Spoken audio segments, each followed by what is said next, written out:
την γρήγορη σειρά, το γρήγορο τελικό στα 60 μέτρα των γυναικών, όπου έχει ως μεγάλο όνομα στην τέταρτη διαδρομή την Αντριάννα Φέρα, την 24χρονη αθλήτρια του Ολυμπιακού, που έχει φέτος 7.62. Εδώ είναι η Πουλοπούλου του Πανελληνίου που τρέχει στην πρώτη διαδρομή, 20.806 ατομικό ρεκόρ. Αυτή είναι η Μαργαρίτα Τσουτσουμάνου του Γυμναστικού Συλλόγου Κηφισιάς, 7.91 φέτος, κάτω νεάνιδα ακόμα, 19 χρονών. Δίπλα της είναι εδώ η Ραμόνα Παπαϊωάννου, είναι η κόρη του Παύλου του Παπαϊωάννου, του άλλου ποδοσφαιριστή της ΑΕΚ, που αγωνίζεται με τα χρώματα της Κύπρου, έχει 7.70 ρεκόρ, λογικά θα είναι στα μετάλλια. Εδώ το μεγάλο όνομα της κούρσας, η Αντριάννα Φέρα, 24 χρονών, 7.62. Είχε πάει και στους Βαλκανικούς στην Κωνσταντινούπολη το Σάββατο, την Παρασκευή, αλλά ακυρώθηκε. Εδώ είναι η Γάτου, η Μαρία Γάτου του Ηρακλή Θεσσαλονίκης, 7.70, πολύ καλή αθλήτρια. Θα λέγαμε το δεύτερο, πιθανότητες για δεύτερη θέση. Βέβαια άλλο η χρόνη, άλλο η κούρσα.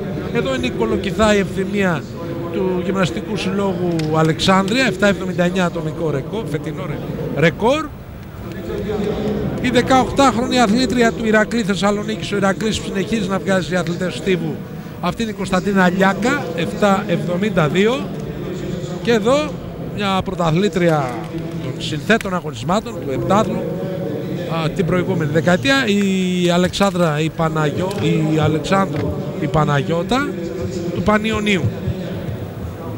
Εδώ η γρήγορη λοιπόν σειρά, εδώ από την κούρσα αυτή που θα αναδειχθεί η Πανελληνιονίκης για το 2012 και λογικά θα είναι το κορίτσι στην οθόνη μας, η Αντριάννα η Φέρα, που τη βλέπετε εδώ καθώς ετοιμάζεται.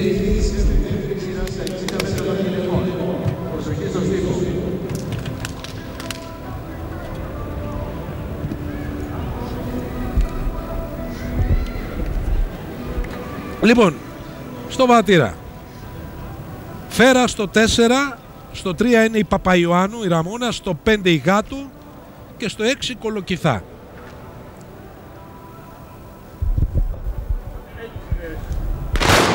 Έφυγε πολύ καλά η Γάτου στο ξεκίνημα, για να δούμε αν θα μπορέσει η Φέρα, και κερδίζει η Φέρα. Δεύτερη είναι η Ραμόνα η Παπαϊωάννου και τρίτη η Γάτου που έκανε μια εκπληκτική κίνηση, 7.63 ο χρόνος για την νικήτρια την Αντριάννα η Φέρα. Εδώ είναι η δεύτερη νικήτρια, είναι η Ραμόνα η Παπαϊωάννου όχι, δεν είναι αυτή η Φέρα, αυτή είναι η Ραμόνα η Παπαϊωάννου που ήρθε δεύτερη. Η Αντριάννα η Φέρα της Νικολαίδου, η αθλήτρια του Ολυμπιακού, ήταν πρώτη. Τη βλέπετε με το κίτρινο μαγιό στην τέταρτη διαδρομή, στο 3 είναι η Παπαϊωάννου, στο 5 είδατε πόσο γρήγορα πετάχτηκε η Γάτου. Εδώ ανεβαίνει η Αντριάννα η Φέρα, πολύ δυνατή, 200 κιόλας, και κερδίζει πάνω στο νήμα την πρώτη θέση με 7.63. Το πανελλήνιο ρεκόρ είναι 6.96 από το 1999 της Κατερίνας Στάνου και το όριο για την Κωνσταντινούπολη ήταν 7.35. Για να πάει κανείς. Βλέπετε εδώ πώς ανεβαίνει η Αντριάννα η Φέρα, που είναι ανάμεσα στην Παπαϊωάννου και στην Γάτου και κερδίζει πάνω στο νήμα την πρώτη θέση, με δεύτερη την Ραμόνα την Παπαϊωάννου με το 316 και τρίτη την Μαρία τη Γάτου. Ξανά η αθλήτρια της Νικολαίδου εδώ, πυροσβέστης, με τις διακρίσεις της από την κατηγορία των νεανίδων, πήγε στην πυροσβεστική και εργάζεται πλέον εκεί. Της τύχησε πολύ, Νίκο, η εκκίνηση. Βέβαια, θα μπορούσε να το είχε πιάσει το όριο. Βέβαια. Είναι πολύ καλή αθλήτρια, πολύ δυνατή, πολύ γρήγορη.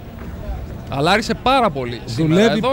Δουλεύει πάρα πολύ, Μιχάλη, και να τα αποτελέσματα. Βέβαια πρέπει να είναι όλα στην εντέλεια για να γίνουν οι μεγάλες επιδόσεις. Λοιπόν, για κοιτάξτε πάλι την εκκίνηση. Βλέπετε πώς πετάγεται η Γάτου. Σηκώνεται και η Φέρα, αλλά αργεί να τη δράσει. Λοιπόν, βλέπετε και την Ραμόνα την Παπαϊωάννου στην τρίτη διαδρομή. Λέγαμε ότι είναι η κόρη του Παύλου Παπαϊωάννου, του ποδοσφαιριστή της ΑΕΚ.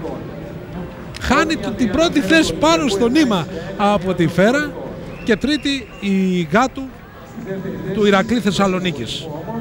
Λοιπόν,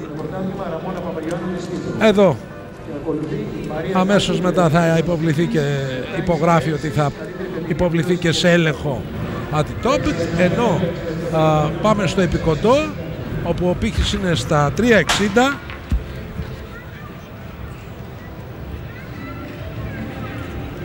Και αυτή είναι η Σολομονίδου του Ρίγα Θεσσαλονίκης που έριξε τον πύχη